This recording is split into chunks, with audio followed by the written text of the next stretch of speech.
أعوذ بالله من الشيطان الرجيم بسم الله الرحمن الرحيم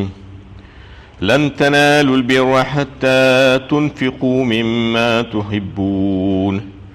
وما تنفقوا من شيء فإن الله به عليم۔ تم نیکی کے مقام کو ہرگز نہیں پا سکتے جب تک کہ ان چیزوں میں سے خرچ نہ کرو جو تم کو عزیز ہے، اور جو کچھ تم خرچ کرو گے اللہ اس کو جانتا ہے۔ یہ سورہ آل عمران کی 92 نمبر کی آیت ہے۔ یہاں سے چوتھا پارہ شروع ہو رہا ہے۔ پچھلی آیت میں ان کفار اور منکرین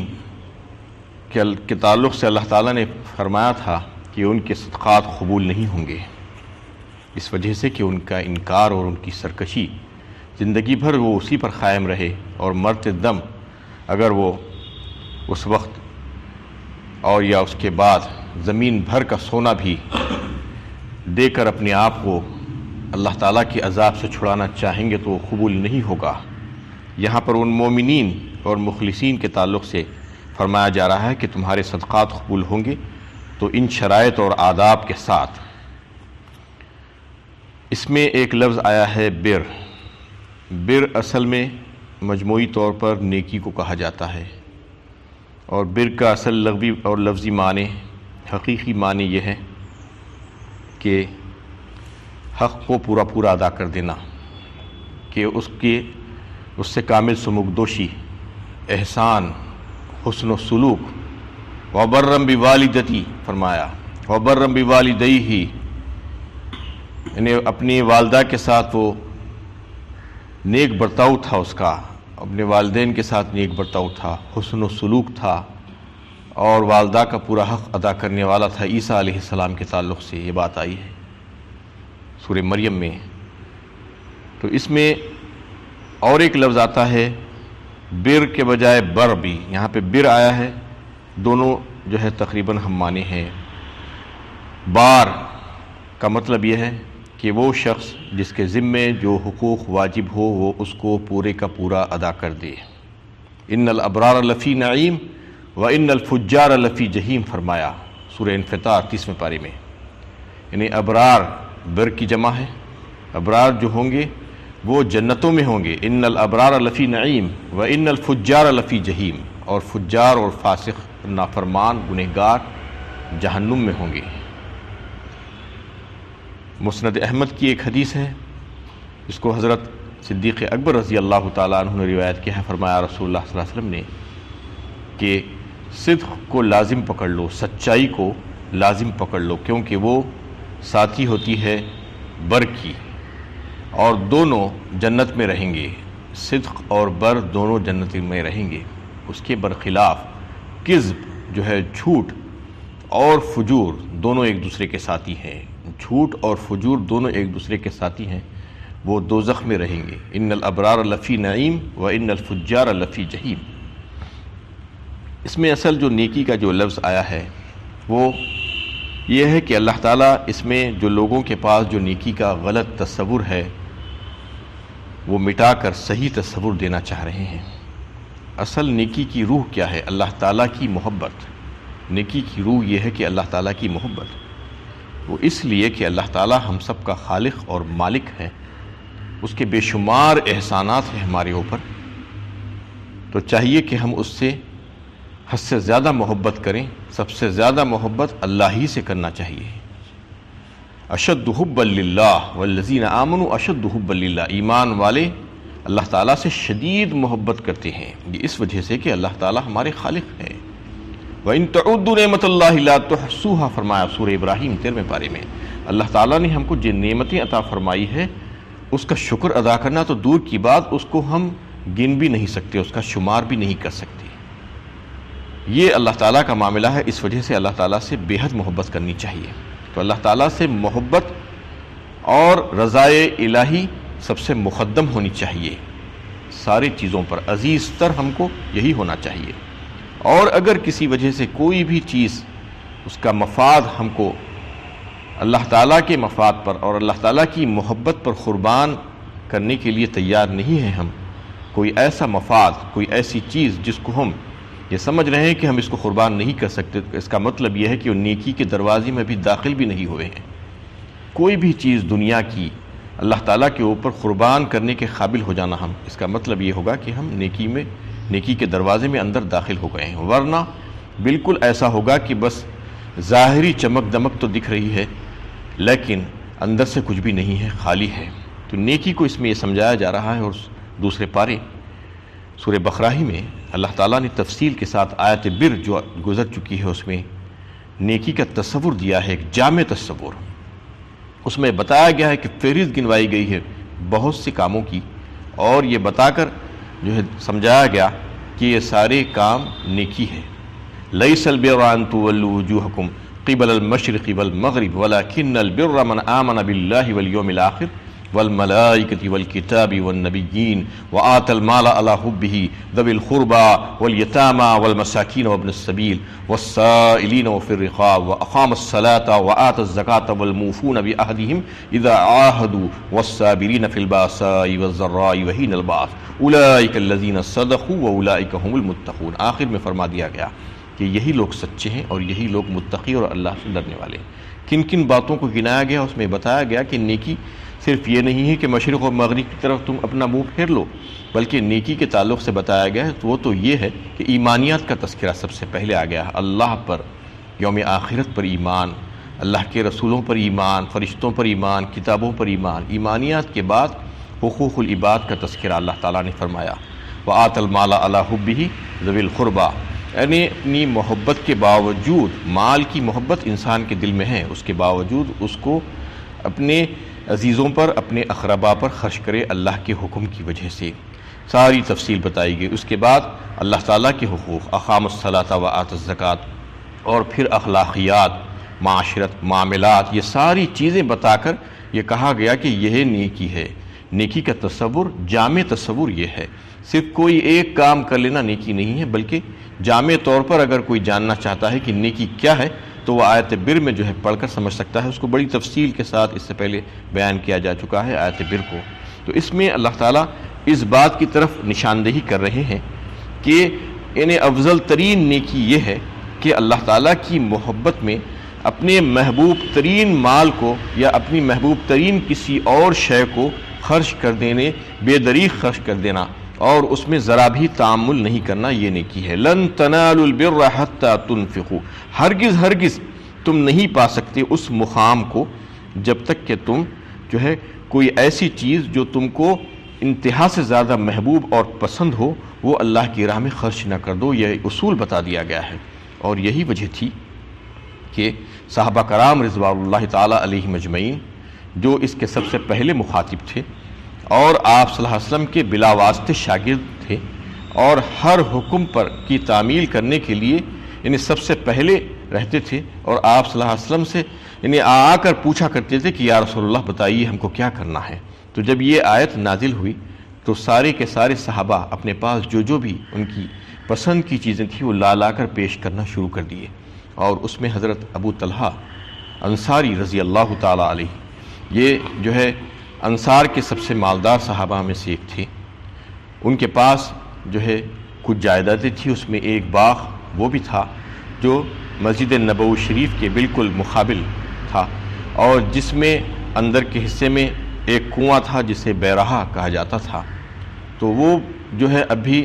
جو ہے اگر آپ دیکھیں تو مسجد نبوی شریف کی جو باب مجیدی ہے، باب مجیدی کے بالکل مقابل میں جو ہے ایک استفا منزل کے نام سے ایک عمارت تعمیر کی گئی ہے،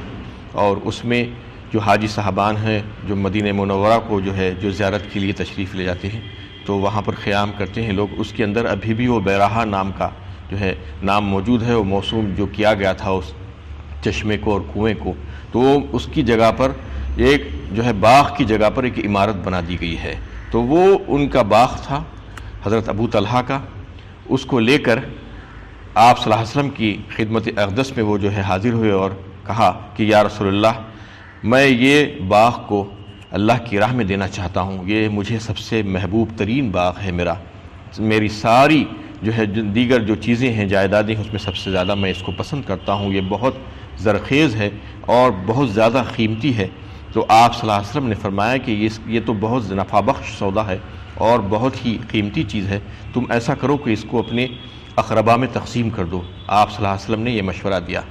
تو انہوں نے جا کر اپنے اقربا اور اپنے چچازاد بھائیوں وغیرہ میں اس کو تقسیم کر دیا۔ اس سے بتانا یہ مقصود تھا کہ خیرات و صدقات کے سب سے پہلے مستحقین اپنے رشتہ دار ہوتے ہیں، قریب ترین رشتہ داروں سے شروع کرنا چاہیے، دور کے نہیں۔ بعض لوگ آج کل ایسا ہو گیا ہے کہ اپنے رشتہ داروں کو اور اپنے دوست احباب، اپنے پڑوسیوں کو چھوڑ دیتے ہیں اور آگے جا کر کام کرنا چاہتے ہیں۔ نہیں، اللہ تعالیٰ نے یہ طریقہ بتلایا ہے کہ سب سے پہلے اگر آپ کے قریب ترین رشتہ دار اقربا جسے کہا جاتا ہے وہ اگر مستحق ہیں تو ان کا خیال رکھنا اور ان کی ضروریات کی تکمیل کرنا آپ کے اوپر یہ ذمہ داری ہے آپ کی، اس کے بعد آگے بڑھنا چاہیے۔ تو یہ اس سے بات جو ہے واضح ہوتی ہے۔ اسی طریقے سے کئی ایک صحابہ کرام اپنے پاس جو بھی چیزیں ان کی یعنی محبوب تھی اس کو لے کر آ کر دینا شروع کر دیے، نبی صلی اللہ علیہ وسلم کی خدمت میں پیش کرنا شروع کیے۔ حضرت زید بن حارثہ رضی اللہ تعالیٰ عنہ نے ایک بہترین گھوڑا لے کر آ کر آپ صلی اللہ علیہ وسلم کو پیش کیا کہ یہ میں اللہ کی راہ میں دینا چاہتا ہوں۔ اسے لے کر آپ صلی اللہ علیہ وسلم نے انہی کے بیٹے اسامہ بن زید کو جو ہے عطا فرما دیا۔ تو وہ جو ہے بڑے ان کو ملال ہوا کہ یہ میں نے جو صدقہ دیا تھا پھر میرے گھر میں واپس آ گیا۔ آپ صلی اللہ علیہ وسلم نے فرمایا کہ تمہارا صدقہ اللہ تعالیٰ نے قبول فرما لیا ہے، تم کو اس کی فکر کرنے کی ضرورت نہیں ہے۔ اسی طریقے سے حضرت عمر بن خطاب رضی اللہ تعالیٰ عنہ ایک باندی بہت محبوب تھی، اس باندی کو لوجہ اللہ کے لیے انہوں نے آزاد کر دیا اس آیت کی ذیل میں۔ اور پھر حضرت ابن عمر رضی اللہ تعالیٰ عنہ کو بھی ایک باندی بہت پسند تھی، انہوں نے بھی اس کو آزاد کر دیا۔ اس طریقے سے کئی ایک صحابہ اپنے محبوب ترین چیزوں اور اشیاء اور مال کو اللہ کی راہ میں خرچ کرنے لگے اس آیت کے نازل ہونے کے بعد۔ اس میں بتانا یہ مقصود ہے کہ اللہ تعالیٰ سے اگر کسی کو محبت ہے تو پھر اللہ تعالیٰ یہ بتانا چاہ رہے ہیں کہ نیکی کا وہ درجہ تم پا ہی نہیں سکتے اگر جب تک کہ تم اپنے مال میں سے محبوب ترین چیزوں کو اللہ کی راہ میں خرچ نہ کر دو۔ اس میں جو ہے بتایا جاتا ہے، فقہاء یہ کہتے ہیں کہ جو صدقہ ہے وہ صدقہ نفلی صدقہ بھی ہے اس میں شامل، اور فرض جو صدقات ہیں وہ زکوٰۃ جسے کہا جاتا ہے وہ بھی اس میں شامل ہے۔ لیکن اس میں جو محبوب ترین شے کا جو ذکر آیا ہے اس کا مطلب یہ نہیں ہے کہ ساری محبوب چیزیں، ساری اچھی چیزیں اللہ کی راہ میں دے دی جائے، کیونکہ جو لفظ آیا ہے مما تحبون، مطلب یہ ہے کہ اچھی چیزوں میں سے کچھ، یعنی جو بھی تم خیرات اور صدقات کرو گے اللہ کی راہ میں دو گے تو اچھی چیزوں میں سے دینا چاہیے، پوری کی پوری اچھی چیزیں نہیں، مطالبہ نہیں کیا گیا ہے، بلکہ جو اچھی اور بہترین چیزیں ہیں اس میں سے، فالتو اور ناکارہ فضول قسم کی چیزیں اور بیکار پڑی ہوئی چیزیں نہیں، کیونکہ جو چیز تم اللہ کی راہ میں دو گے اس کے تعلق سے بتایا گیا ہے کہ وہ ایسی چیزیں ہونی چاہیے جو قابل استعمال ہو، اور جو تم اس کو استعمال کر رہے ہو اور تم کو اس کی حاجت بھی ہو، لیکن اس کے باوجود اللہ کی محبت میں تم اس کو دے رہے ہو۔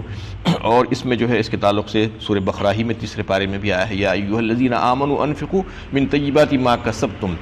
ومما اخرجنا لكم من الارض ولا تيمموا الخبيث منه تنفقون ولستم باخذه الا ان تغمزوا فيه، فرمایا واعلموا ان اللہ غنی حمید، اے ایمان والو تم خرچ کرو اللہ کی راہ میں، ہم نے تم کو جو کچھ بھی دے کر رکھا ہے اور زمین سے تم کو جو عطا فرمایا ہے، اور کوئی بری چیز اور نکمی اور فالتو چیز اللہ کی راہ میں خرچ کرنے کی کوشش مت کرو، کیونکہ اگر ایسی چیزیں تم کو دی جائے گی تو تم چشم پوشی اختیار کرو گے، تم اس کو لینا پسند نہیں کرو گے، کیونکہ اللہ تعالیٰ غنی ہے، بے نیاز ہے، تم اس کو خراب چیزیں دینے کی کوشش مت کرو۔ لیکن آج حال یہ ہو گیا ہے کہ اللہ کی راہ میں دینے کی جب بات آتی ہے تو کیا بدقسمتی کی بات ہے کہ ہم لوگ سب سے فالتو اور بیکار پڑی ہوئی جو چیزیں ہیں وہ دینا چاہتے ہیں، جبکہ اللہ تعالیٰ فرما رہے ہیں کہ تم نیکی کے درجے کو پہنچ ہی نہیں سکتے جب تک کہ تم اپنی بہترین چیزوں میں سے کچھ چیزیں اللہ کی راہ میں خرچ نہ کر دو۔ تو اللہ کی راہ میں خرچ کرتے وقت یہ بات ہمیشہ ہمارے ذہن نشین ہونی چاہیے، پیش نظر ہونا چاہیے کہ ہمارے پاس جو اچھی بہترین عمدہ چیزیں ہیں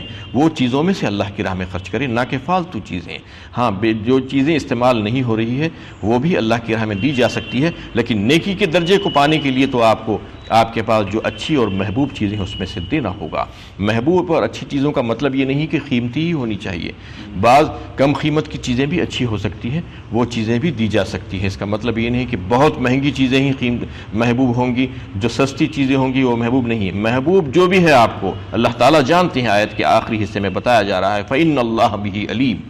یعنی تم جو کچھ بھی خرچ کرو گے اس کے بارے میں اللہ تعالیٰ خوب واقف ہے۔ ان اللہ علیم بذات الصدور، تمہارے دلوں کے حالوں سے واقف ہے،